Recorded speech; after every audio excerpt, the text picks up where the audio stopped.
The Galactic Concordat's emergency session erupted into chaos as High Administrator Vextal's hologram materialized above the central podium. The massive chamber, usually a model of decorum, buzzed with the worried murmurs of 200 alien species representatives. Silence. Vextal's crystalline form pulsed with urgent red light. The situation at the Perseus Arm boundary requires immediate attention. 17 cycles ago, our long-range sensors detected an unknown vessel entering Concordat space. Initial scans indicated. The administrator's voice faltered. Initial scans indicated technology that should not exist. The chamber's anxiety was palpable as sensor data flooded the hovering displays. The ship in question was unlike anything in Concordat records, a massive angular vessel that seemed to defy conventional design philosophies. Its hull bore marks of weapons fire, yet moved with predatory grace through the void. Impossible, declared Representative Zixix of the Meridian Collective, their bioluminescent patterns flashing with disbelief. The origin point traces back to the quarantine zone. No species there has achieved even basic solar system travel. The quarantine zone, 50 star systems declared off-limits centuries ago, home to species deemed too primitive or violent for contact. Among them was a peculiar world called Earth, whose inhabitants had barely mastered atmospheric flight when the zone was established. The vessel's energy signatures are contradictory, continued Vextal. It employs both primitive fusion drives and power systems we cannot fully comprehend. Our analysis suggests weapons of incredible destructive potential, yet they operate on principles our scientists struggle to understand. The ship's specifications filled the displays. Its hull was composed of materials that shouldn't have been possible with primitive technology. The weapon systems combined brutal kinetic force with energy manipulation that bordered on elegant, but most disturbing was the precision with which it moved, like a predator that had spent years studying its prey. "We are receiving a transmission," announced Vextal. Text only, being broadcast on all standard frequencies. The message appeared in stark, simple characters. "This is the UES Nemesis, representing the United Earth Systems.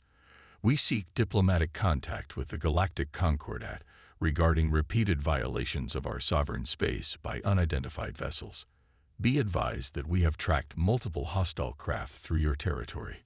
We request cooperation under Article 7 of your own interstellar law regarding pursuit of pirates across jurisdictional boundaries." The chamber erupted again. They knew Concordat law. They had been watching, learning, preparing. "How long?" demanded Zixix. "How long have they been observing us?" "Unknown," admitted Vextal. "But this vessel, our scans indicate it was built for war. Not the clumsy aggression we expected from a primitive species, but war refined into an art form. They've taken basic physical principles and perfected them beyond anything we imagined possible." A new alert flashed across the displays. The Nemesis had launched what appeared to be probes, hundreds of them, forming a perfect sphere of scanning coverage around the ship. The level of coordination was breathtaking. "They're scanning us," reported a technical advisor. "Their sensor technology. It's like nothing we've seen. They're cutting through our security encryptions like they're not even there." Vextal's crystalline form dimmed slightly.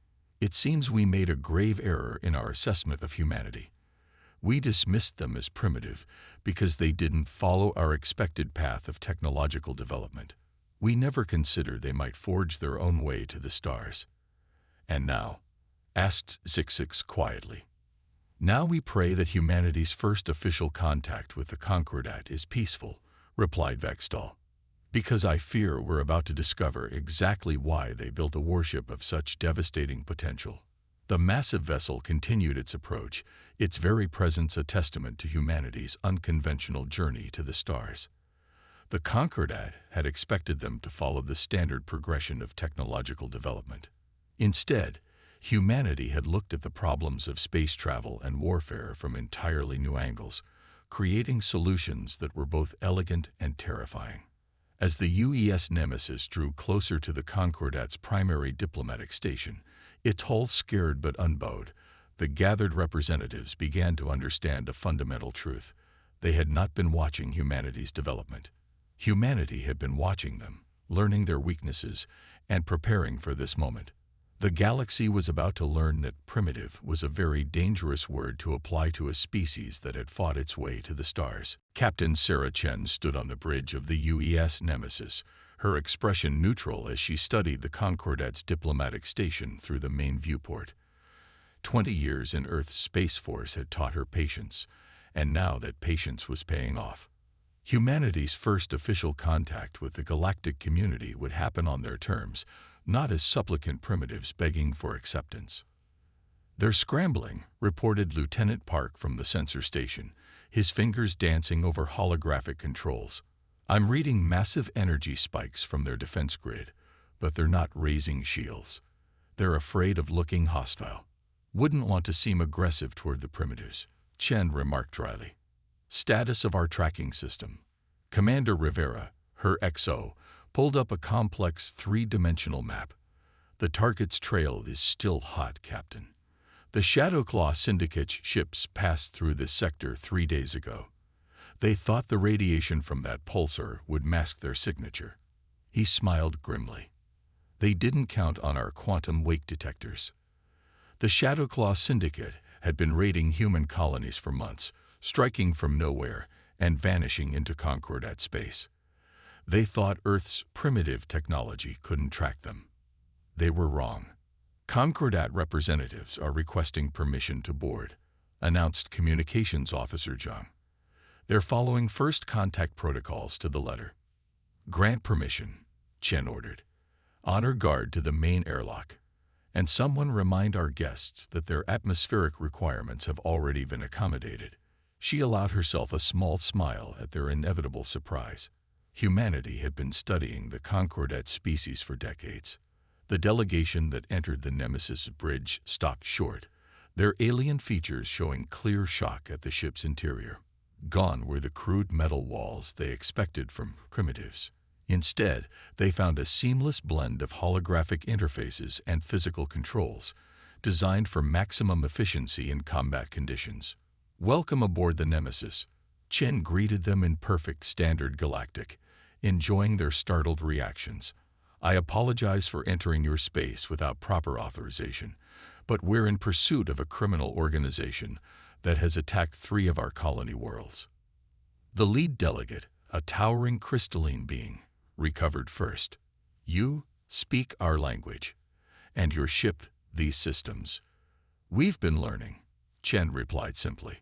"Earth has been receiving your transmissions for over 60 years. Knowledge, we found, is the best preparation for eventual contact." She nodded to Rivera, who activated the main tactical display. "Now perhaps you can help us with our current mission." The display showed the Shadowclaw Syndicate's attack pattern across human space, precise, coordinated strikes that had left dozens dead and hundreds wounded. "They hit our outer colonies," Chen continued, "thinking we couldn't follow them into Concordat territory. They were wrong." These tracking capabilities, one of the delegates, a being of pure energy contained in a specialized field, moved closer to the display. "You're following quantum wake patterns across interstellar distances. Even our most advanced ships can't maintain a lock beyond a few light years." "Humanity took a different approach to space travel," Rivera explained. "When you're labeled primitive, you learn to make the most of what you have. Every system on this ship was developed because we had to find our own way to the stars." Chen touched a control, and new data filled the screens. "The Syndicate's ships are heading for the Maelstrom Nebula. We believe they have a base hidden in the radiation storms. Your ships can't navigate there safely, but the Nemesis was built for exactly these conditions. You intend to pursue them into the Maelstrom." The crystalline delegate's form flickered with alarm. "No ship has ever successfully mapped those storms. The energy discharges would tear apart any known shield system. Our shields aren't based on standard Concordat designs," Chen replied. "We developed our own solutions, combining gravitational field manipulation with quantum state barriers. The principles are quite simple. Really, Once you stop assuming there's only one path to technological advancement. The delegates huddled together, speaking in low tones. Finally, the crystalline being turned back to Chen. The Concordat grants permission for your pursuit into the maelstrom, but we request permission to send observers. Your methods interest us greatly. Chen nodded, suppressing a smile. This was exactly what Earth's leadership had hoped for. A chance to demonstrate humanity's capabilities on their own terms. Granted. Welcome to the hunt, representatives. Allow us to show you how a primitive species brings criminals to justice. As the Nemesis set course for the Maelstrom Nebula, its quantum wake detectors already plotting the Syndicate's trail through the storm, the Concordat observers watched the human crew work with quiet efficiency. They had expected chaos, noise, the primitive behavior their old reports described. Instead, they saw something that made their various alien physiologies tingle with unease. They were watching predators at work. And soon, the galaxy would understand exactly why humanity had named their first official contact vessel, Nemesis. The Maelstrom Nebula lived up to its name. Massive storms of ionized gas churned through space, creating a technicolor hellscape of destructive energy. Lightning bolts the size of continents arced between clouds of stellar matter, while radiation levels would have fried any conventional sensors. But the UES Nemesis moved through the chaos like a shark through dark waters, its quantum shields deflecting the worst of the storm's fury. On the bridge, the Concordat observers watched in amazement as the human crew navigated what their civilization had long considered impossible terrain. Multiple contacts, announced Lieutenant Park from his sensor station, detecting 13 distinct wake patterns scattered throughout the nebula. The Syndicate's definitely been using this place as a hideout. Captain Chen studied the tactical display, where the Nemesis' advanced sensors painted a clear picture through the storm. They're using the energy discharges to mask their power signatures. Clever. Against standard Concordat scanning methods, they'd be completely invisible. Impossible, whispered the crystalline delegate. Your sensors shouldn't be able to function in these conditions. The interference is exactly what we designed our systems to work with, Commander Rivera explained. Earth's oceans taught us that sometimes the best way to find something is to listen for the silence it creates in the background noise. New alerts flashed across the displays. The Syndicate had finally noticed their pursuer. Ships began emerging from the nebula's roiling clouds, a motley collection of stolen vessels and cobbled-together craft, all heavily armed. They're forming an attack pattern, Park reported. 17 ships total. Energy readings suggest modified Concordat weapons. They're trying to surround us. A transmission cut through the static. You've made a serious mistake following us here, humans. The voice was harsh, artificial. A translation system struggling with multiple alien languages. Your primitive vessel is about to become part of our collection. Surrender now, and we might let your crew live as slaves. Captain Chen's expression didn't change, but her eyes hardened. All hands, battle stations, time to show our guests how Earth fights a space battle. She turned to the Concordat observers. You might want to hold on to something. The Nemesis' response was not what anyone expected. Instead of raising shields or powering weapons, the massive ship killed its engines and went dark, seeming to drift helplessly in the nebulous currents. Have the primitives lost their minds? One of the delegates demanded. They're defenseless. Commander Rivera smiled. Watch. The Syndicate ships moved in for the kill, their weapons charging. That's when the Nemesis revealed its true nature. Dozens of panels along its hull slid open, launching what looked like simple metal spheres into space. The spheres spread out, forming a complex three-dimensional grid around the battlefield. Quantum entanglement grid established, Park announced. Field generators online. Gravitational lensing at maximum. The effect was immediate and devastating. The nebula's energy storms, instead of hindering the Nemesis, began flowing through the grid of spheres in precise patterns. The ship was using the nebula itself as a weapon, channeling its destructive power through quantum-locked points in space. By the first light, breathed the energy being delegate. They've weaponized the storm. The Syndicate ships found themselves caught in a web of artificially directed energy, their shields failing against forces they were never designed to resist. The Nemesis, meanwhile, moved through its own created chaos with precise control, its quantum shields now working in perfect harmony with the nebula's power. Target their engines, Chen ordered. Non-lethal takedowns only. The Concordat will want prisoners to interrogate. The Nemesis's main weapons finally came online, but they weren't the energy beams or plasma torpedoes the Concordat knew. Instead, magnetically accelerated projectiles fired with pinpoint accuracy, enhanced by the gravitational distortions the ship had created in the battlefield. Ships that might have easily dodged such primitive weapons found their advanced maneuverability systems working against them, as the Nemesis quantum grid turned local space itself into a weapon. In less than 10 minutes, it was over. The Syndicate fleet hung disabled in space, caught in the Nemesis quantum web like flies in a spider's silk.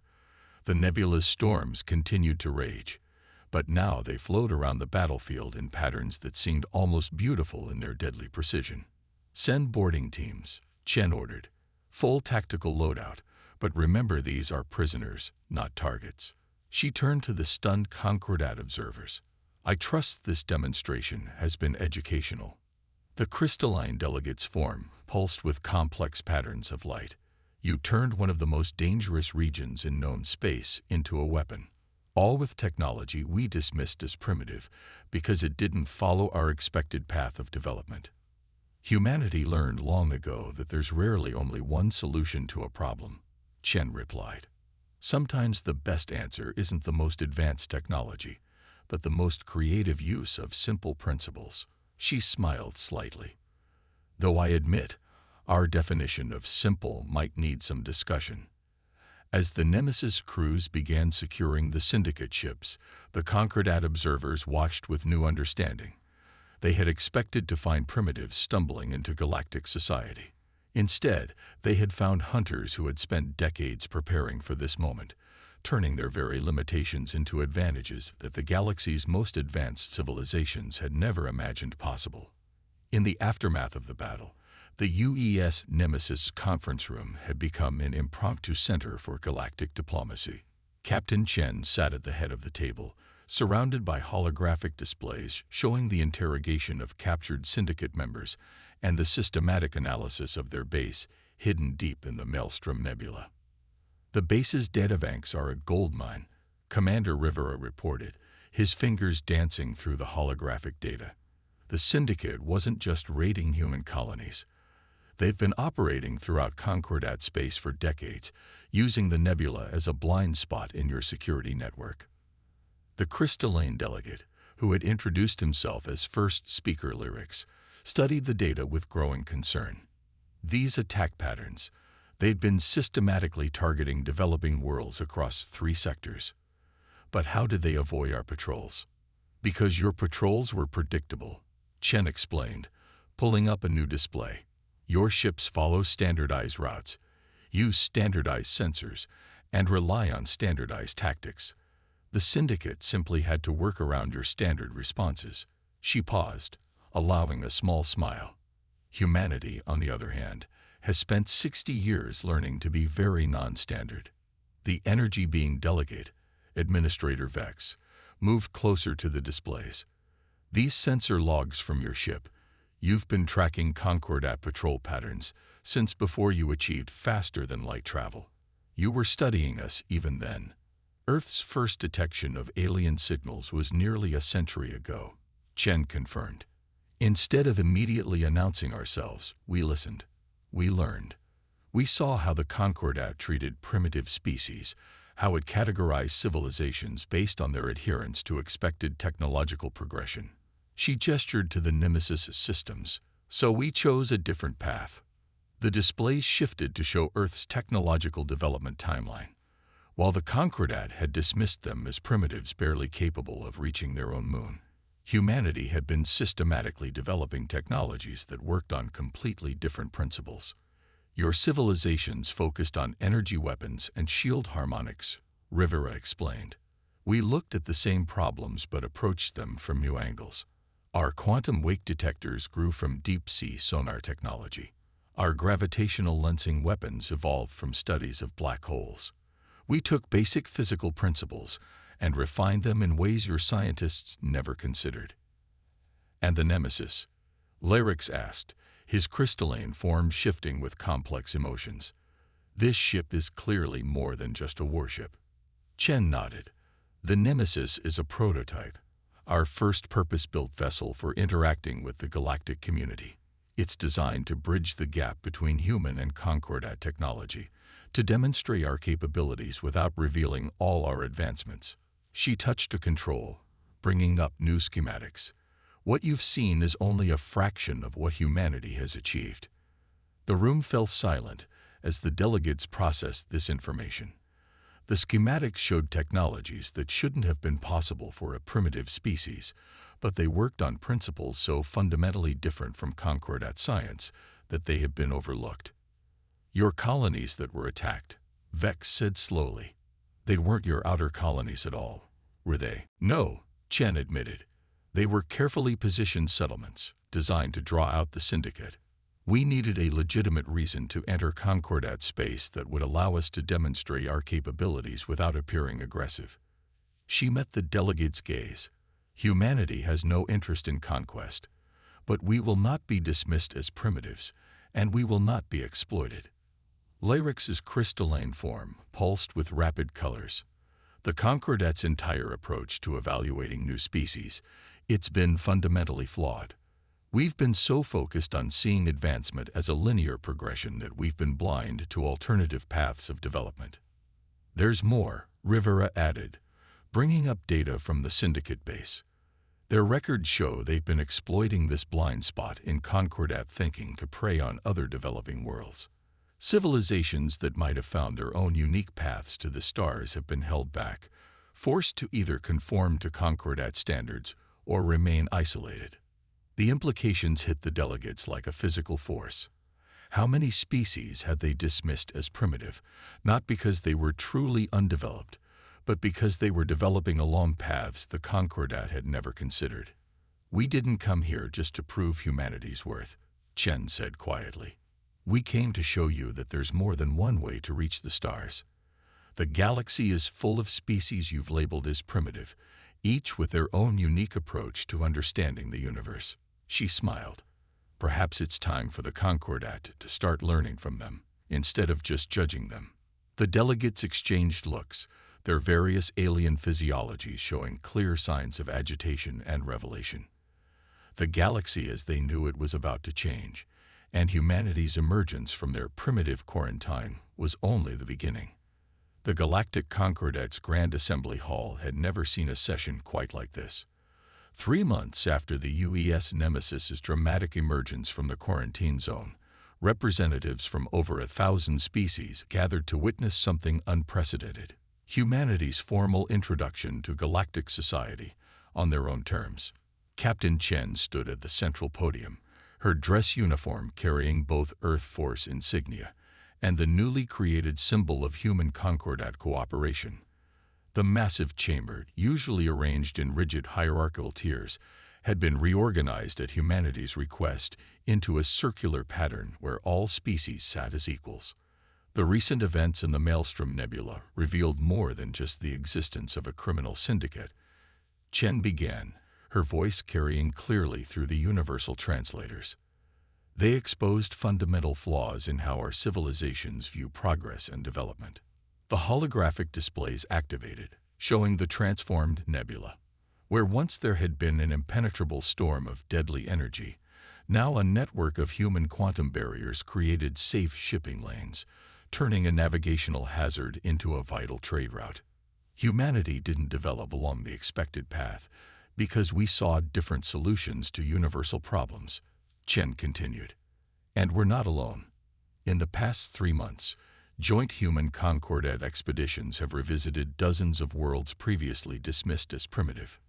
New images appeared, civilizations the Concordat had overlooked, each developing unique approaches to technology and space travel. One species had developed biological ships that grew stronger in radiation storms. Another had created a form of faster-than-light travel based on manipulating time itself at a quantum level.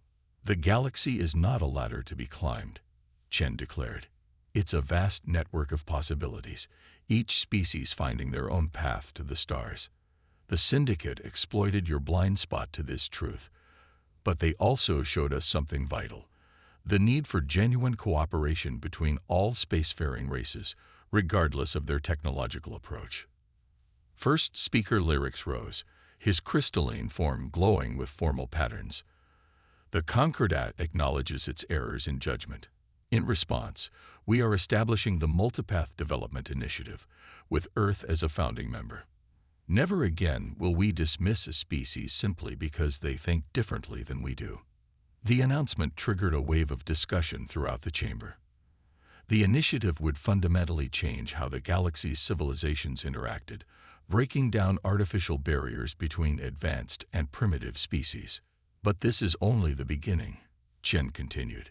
"Humanity brings more than just new technology to the galactic community. We bring a different perspective on cooperation and competition, on innovation and tradition." She smiled.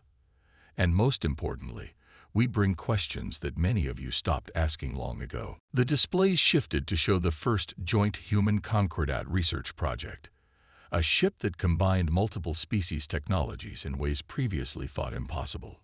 Quantum barriers worked in harmony with energy shields, while biological components enhanced traditional engineering. "The Syndicate believed they could prey on those you deemed primitive," Chen said. "Instead, they revealed the strength that comes from embracing different paths of development. Their bases have been converted into research stations, where species once dismissed as undeveloped now work alongside Concordat scientists, each learning from the other." Administrator Vex moved forward, his energy form pulsing with formal patterns. "We've discovered more advancement in the past 3 months than in the previous century. Species we overlooked had solved problems that plagued us for generations, simply by approaching them from different angles. And that is humanity's true gift to the galaxy," Chen concluded. "Not our technology, not our military capabilities, but our reminder that progress isn't about following a predetermined path. It's about having the courage to forge your own way forward." The assembly erupted in approval. Across the chamber, representatives of species once rigidly divided by technological tiers began forming new connections, sharing ideas that would have been dismissed mere months ago. As the session concluded, Chen met with Lyrics and Vex in a private chamber overlooking the assembly hall. "Phase 1 was more successful than we anticipated," she admitted. "Earth's emergence has catalyzed exactly the changes we hoped to see." "And Phase 2?" Lyrics asked, his crystalline form shifting with curiosity. Chen smiled. "There are still many species in what you called the quarantine zone, each developing their own unique solutions to the challenge of space travel. It's time to give them the chance to share their innovations with the galaxy. A new age of exploration and cooperation," Vex mused, "led by a species we once dismissed as primitive." "Not led," Chen corrected. "Inspired. Because that's humanity's real strength, not our technology or our determination, but our ability to look at the familiar and see new possibilities." As the three looked out over the transformed assembly, ships of a dozen different designs passed through the viewports, each representing a different path to the stars. The galaxy was changing, becoming something more complex and beautiful than the rigid hierarchy it had been. And humanity, once dismissed as primitive, had become not conquerors or supplicants, but catalysts for a transformation that would reshape galactic civilization forever.